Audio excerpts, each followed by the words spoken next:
No, It's you the do, so you have 7 books, right? show. 7 books? I stopped counting because I Oh, always think that geez. I'm always working on the next one. Okay. I think technically it's 10. 10 books. I know it's too much, That's right? It's a incredible. lot. No, it's Yeah. not. No, It's well, a you've lot been of doing this for a long work. time. You've been photographing for so many years, right? I think it's a lot of work. It's a lot of support But you have from incredible the publishers. You've from worked the with Steidel. publishers. Yeah. How So many? I work with Gerhard in the early 2000s. Mhm. I went to see him, and then we started working together on the first book came out in 2004. Wow. And then since then I was so grateful, right? It happened early in my career, and I still remember presenting the images to him on the table, laying all of the images out, and he looked and looked and looked, and I was really thinking, this is never gonna happen. And Oh, a lot of the books, while I was waiting for him, a lot of the other books were publication museum publications, like Steidl. At the time, he was doing a lot of museum publications with the funding of those right. institutions, and I said, "There's no way I will ever get a book here." And then he looked, and he was quiet, and he was looking, and then he looked at me and he said, "This deserves to become a book." Wow. And I was like, and I almost like dismantled.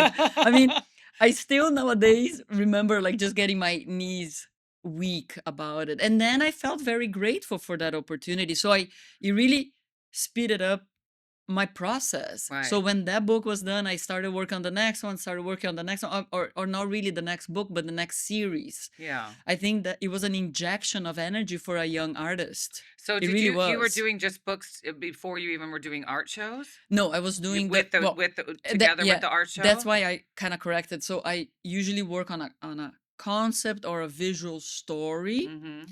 Then I bring that to the publisher, and at Wow. times it becomes a book. There I have some series that did not become books, but most likely, or there's a good chance to become a book. And then from those books, which usually a book has, I don't know, 80 to 100 images, Mhm. and then the galleries pick maybe 20 that they think are the strongest for for their collectors. Wow.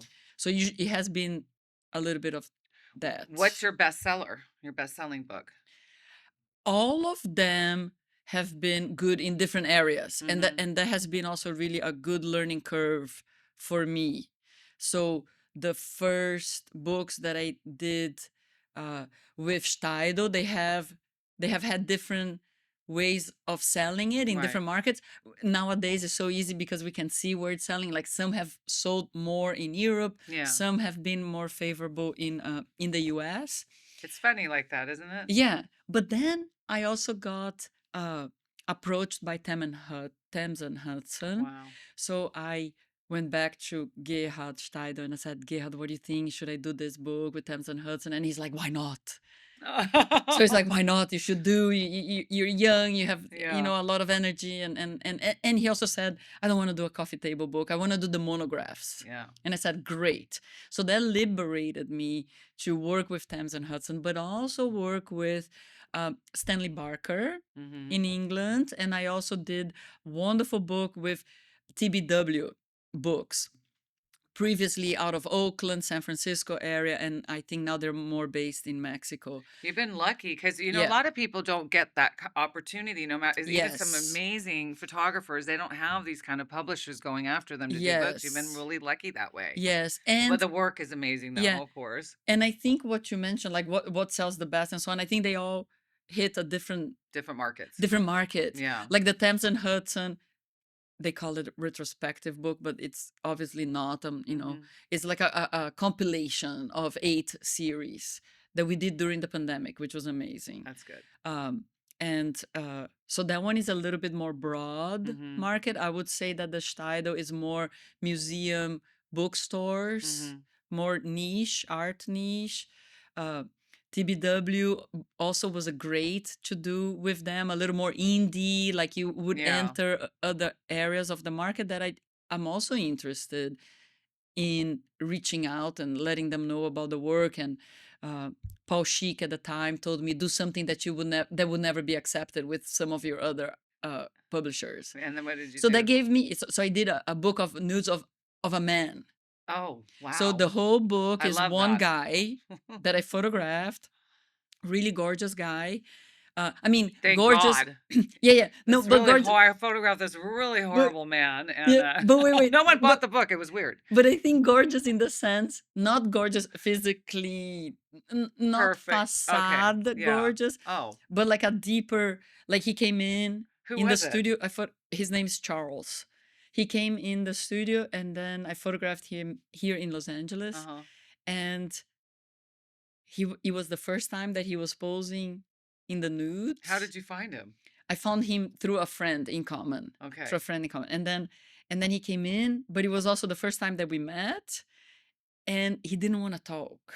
Really? Yes, it was super amazing. Charles, the mysterious nude model. Yes, and he came in and a little bit different kind of guy Mhm. and then he came over to the set and then I started mentioning, "Oh, you look at this or turn this way or giving a Yeah. little direction." And then he made, maybe he was Indian or so, and he made a positioning, a gesture Mhm. as he's kind of channeling something and Yeah. and maybe we shouldn't talk.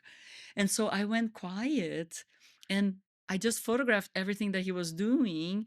And it was just like click, click, So there wasn't even any click. music There playing, was just no music. It was just this this thing. And it was a wow. gift. Like he gave me this gift that became then the book. I mean, That's it's just really cool. amazing. I know it's I always, being a curator and I have to look at so many images every week, so Yes.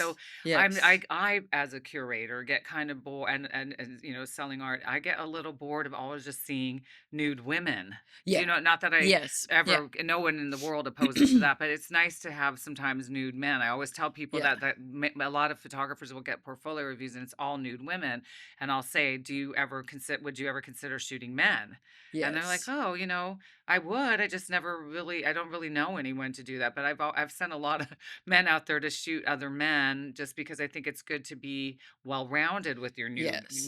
with the nude work. Yeah. It shouldn't always just be Yeah. focused on women, although the female form's one of the most beautiful things on the planet, and that's probably why so much nude. But um It's the Paris Charm Show.